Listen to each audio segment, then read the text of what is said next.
Welcome to the Explainer. Look, if you're here to master cooperative accounting, you are in exactly the right place. Today, we're tackling a really specific but honestly super powerful goal. We're going to take a raw lump sum of net surplus and transform it into mastered, real-world cooperative accounting steps. Specifically, we're focusing on the Education and Training Fund, the ETF.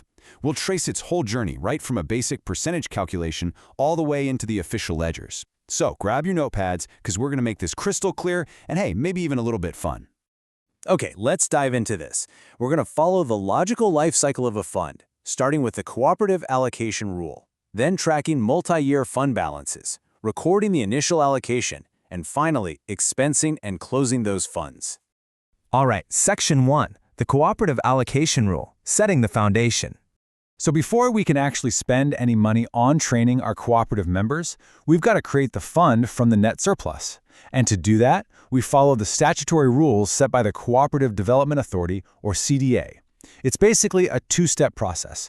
Step 1, you allocate 10% of your total net surplus to the Community Development Fund, or CDF. Then, Step 2, you allocate 50% of that CDF amount to the Education and Training Fund. Now, if you're like me and you love a good math shortcut, here is the absolutely crucial takeaway. By taking 50% of 10%, the ETF effectively always represents exactly 5% of your total net surplus. Keep that 5% mental shortcut right in your back pocket. It's going to save you a ton of time. Let's actually see this in action with our first fictional scenario. Imagine an agricultural cooperative, right? They just wrapped up a highly successful year and are looking at a net surplus of 200,000 pesos. Now they need to figure out their CDF and ETF allocations based on those strict CDA rules we just talked about. So before we move on, I want you to try and solve this mentally. If the cooperative is sitting on a net surplus of 200,000 pesos, what are the precise allocations for the Community Development Fund and our main focus today, the Education and Training Fund? Try applying that anchor rule, or better yet, use our 5% shortcut. Got it? Let's check. Let's look at the math. First up, we find the CDF by taking 10% of that 200,000 pesos, which gives us 20,000 pesos. Then we find the ETF by taking 50% of that 20,000 pesos CDF, landing us perfectly at 10,000 pesos. But wait, what if we used our 5% shortcut right from the top? Well, 5% of 200,000 pesos is directly 10,000 pesos. You see how that works? The math cascades perfectly every single time. Moving right along to Section 2. Tracking multi-year fund balances, watching it grow. You know, the thing is, these restricted funds don't just vanish at the end of a single year if they aren't used. They actually accumulate over time to build a larger pool of resources. Let's look at a new case study to see how this builds up. Imagine a fisheries cooperative operating over a 2-year period. In year 1, they generate a net surplus of 100,000 pesos. And then in year 2, they have an even better year, pulling in a net surplus of 150,000 pesos. So, assuming the cooperative hasn't spent a single peso on training just yet, what's the total accumulated balance sitting in their Education and Training Fund after these 2 years? This is a really great opportunity to quickly test that 5% shortcut on both years' surpluses to find your multi-year total. Now, what's really interesting about this is how cleanly these balances stack up year over year. For year 1, 5% of 100,000 pesos is 5,000 pesos. For year 2, 5% of 150,000 pesos gives us 7,500 pesos. We just simply add those two allocations together, and boom, the cooperative now has a robust fund waiting to be utilized. $12,500. That's the total accumulated power of our ETF in this scenario. It's incredibly satisfying to see those numbers lock into place like that, isn't it? But calculating the number on a scratch pad isn't quite enough for a cooperative. We have to make it official. We have to get it into the books. Which brings us to Section 3, recording the initial allocation, the books. All right, we're shifting gears now from simple math to the actual nuts and bolts mechanics of cooperative journal entries. This is where theory becomes legally binding reality. Here's our scenario for the books. The cooperative is sitting on a net surplus of 120,000 pesos. They've done the math, and now the accountants need to officially log this allocation on the ledger so the funds are officially recognized. Before we run through the entry, let's clarify what an allocation entry actually is.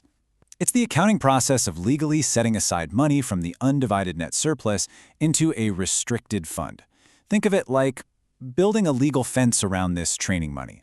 Once it's in the ETF, it cannot be used for general operations. It is literally locked in for education. You can't use it to pay the electric bill or, to buy the office a fancy new espresso machine. So, knowing that we need to move money out of the general surplus and into our fenced-off ETF, how exactly do we journalize this based on our 120,000 pesos net surplus? Take a second and try to visualize which account gets the debit and which gets the credit before we move forward. Okay, here is the official flow. First, we apply our trusty 5% rule to the 120,000 pesos, giving us an ETF allocation of 6,000 pesos. To record this, we debit the undivided net surplus for 6,000 pesos. Remember, a debit reduces this equity account, effectively pulling the money out of the general pot. Then, we credit the education and training fund for 6,000 pesos.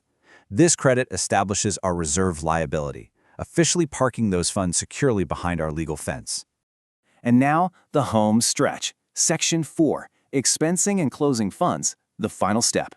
We've done the math, we've saved the money, and we've recorded the reserves. Now comes the best part, the final stage of our fund's life cycle, where the cooperative actually spends the money to fulfill its educational mandate. Here are the facts for our final phase. The cooperative decides to host a comprehensive training seminar for its members. The total cost of this training is 10,000 peso, and they pay for it entirely in cash. Now this presents a pretty unique two-part accounting puzzle. We have to record the very real event of 10,000 pesos cash leaving the cooperative's bank account. But because this was an educational event, we also have to link this expense directly to our statutory reserve, which reduces our ETF balance. So how do we execute both of these actions cleanly in the ledger? And this brilliantly illustrates the elegance of cooperative accounting. Step 1 is recording the expense. So, first, we debit an account called Education and Training Expense for 10,000 pesos, recognizing the cost, and we credit cash for 10,000 pesos, showing the money leaving the bank. But we can't just leave it there, because we have a dedicated fund to absorb this. So, step 2 is closing to the ETF. We zero out that temporary expense account by crediting Education and Training Expense for 10,000 pesos. To balance it, we debit the actual Education and Training Fund for 10,000 pesos. That debit to the ETF is what finally draws down the reserve, solving the puzzle and completing the whole life cycle. We've gone from a flat net surplus percentage all the way to a multi-step closing journal entry. It's just a beautifully structured system. Which leaves us with this final thought to ponder. If the life cycle of a fund is this perfectly logical, how can mastering these simple entries transform the financial clarity and governance of your own cooperative? Think about it. Clear accounting isn't just about balancing numbers. It's about aggressively protecting your cooperative's mission to educate, train, and empower its members. When you master the books, you master the mission. Thank you so much for joining me on this explainer. Keep learning, and I'll catch you next time.